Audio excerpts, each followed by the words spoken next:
اسلام آباد سے ہمیں رپورٹ کر رہی ہیں ہماری نمائندہ شمیلہ سلطانہ راجپوت۔ جی شمیلہ سلطانہ راجپوت، بتائیے گا کہ FIA اینٹی کرپشن سرکل اسلام آباد کی بڑھتی کارروائی کے بارے میں۔ خبر شامل کرتے ہیں راولپنڈی سے۔ راولپنڈی میں واقع متروکہ وقف املاک بورڈ کی اب مالیت کی کمرشل پراپرٹی واگزار کروا لی گئی۔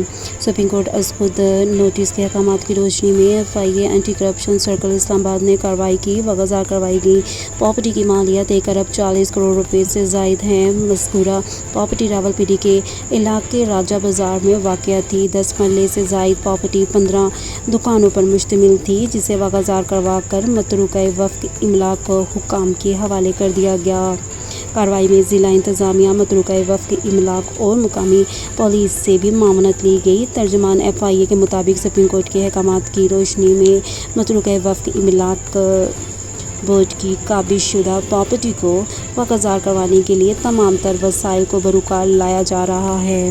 شمیلہ سلطانہ راجپوت، 90 میڈیا نیوز، اسلام آباد۔